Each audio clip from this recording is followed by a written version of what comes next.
This news update is brought to you by...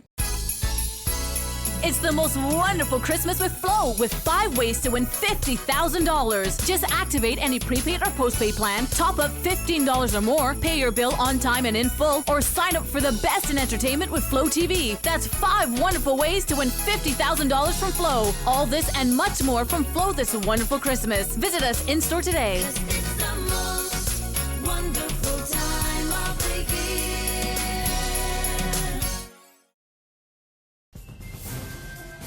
It's Thursday, December the 15th, 2016, and this is your Barbados Today evening update. I'm Emmanuel Joseph. Thanks for joining us. Topping the news at this hour, it's going to cost the government $1 billion to fix the sewage problem on the south coast and to rebuild the entire water system that has fallen into disrepair. Speaking during yesterday's debate in the upper chamber, Government Senator Harry Husbands further revealed that the social partnership, which comprises government, the private sector, and the labor unions, was recently summoned to a meeting at which item 1 on the agenda was the issue of the challenges on the south coast. I want to say that we had, at the level of the social partnership, full discussion on this issue of sewerage on the south coast, even on the west coast. Even on the west coast, the meeting was that far, and the members of the private sector organizations asked very detailed, the Chamber of Commerce asked very detailed and pointed questions to the representatives of the Barbados Water Authority, and the work is not yet complete. It is going to cost, the people are estimating that it's going to cost in excess of $1 billion to rebuild the entire system, inclusive of the what we need to do in sewerage. All of that work. Let me assure this chamber that as a result of those discussions at the social partnership, the resources have been mobilized to deal with this issue on the south coast of Barbados. I'm confident that the government has taken the correct approach in dealing with this matter. Meanwhile, as the sewage problem persists, hoteliers are concerned about the impact it will have on the upcoming busy winter season. This is so especially for management officials of Gentle Breeze Apartments in Worthing, whose business has been directly impacted with feces and toilet paper swimming in and around their compound. However, when a team from Barbados Today visited the hotel, Barbados Water Authority pumping tanker was seen removing the last of the waste from the premises. Manager of Gentle Breeze Apartments, Emily Long, said she was at her wit's end on Monday when the back of the apartment complex was flooded with water and feces. She said the last remaining guest at the apartment complex stomped out of the facility, saying she just couldn't deal with it. And residents and other business owners in Worthing and Hastings, meanwhile, are hoping the latest efforts by the Barbados Water Authority to fix the vexing problem of the sewage flowing onto the streets would bear lasting fruit. When Barbados Today visited the affected areas this morning, septic tanks from the BW area were seen pumping the contents of the sewer manhole. It was also observed that the sewer caps in front of the Lanterns Mall and the Regency Cove Hotel, which were blamed for the source of the offending stench affecting businesses in the vicinity, were reinforced with asphalt. Today there was less of that pungent scent previously evident. There's regional and international news after this short break.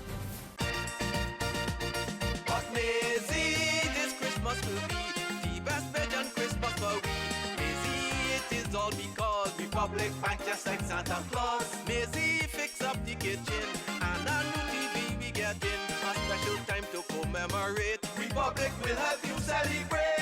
Get ready to celebrate 50 years of independence right through to the best Bajan Christmas ever with a Make It Happen loan of up to $50,000 from Republic Bank. Give your home a good old Bajan sprucer, buy some new furniture and appliances, or take an after-holiday trip to visit loved ones over and away. You could also be one of our lucky winners to share in fabulous prizes. Just visit any branch to apply.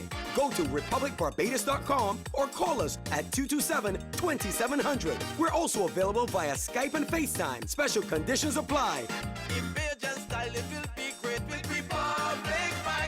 Republic Bank. We're the one for you.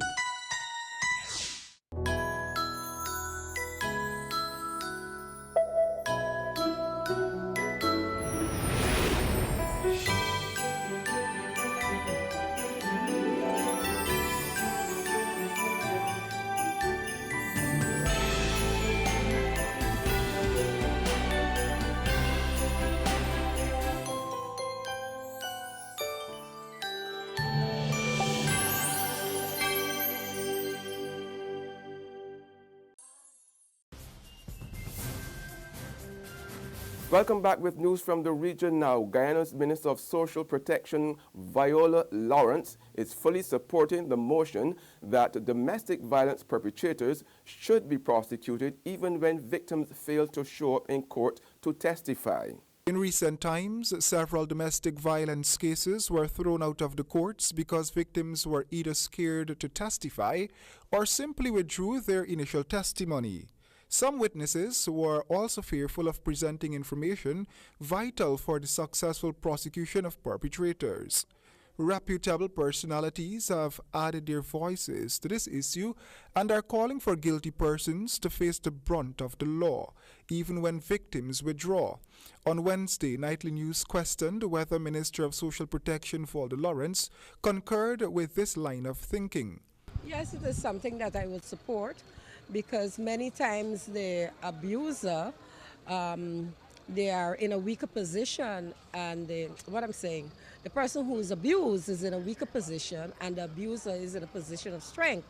Sometimes they hold high offices, sometimes they come from within those offices that should be protecting the abuser.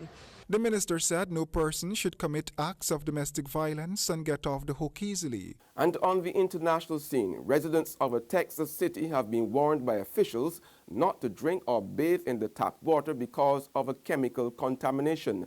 Wednesday's advisory applies to more than 300,000 people in Corpus Christi on the Gulf of Mexico coast.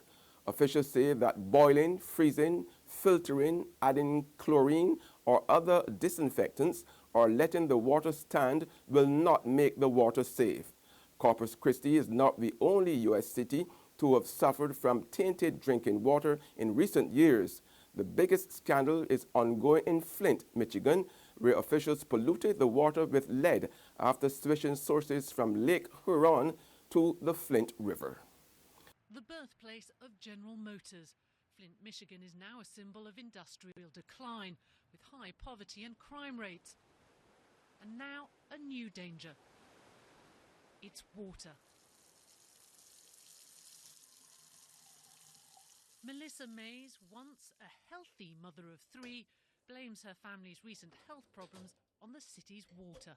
It was in the fall of 2014, we started to lose our hair, all five of us. And we started developing rashes on our arms and our face, and it wouldn't go away, and it hurt. So, we'd ask questions, and they'd tell us, oh, the water's just a little harder. It's fine.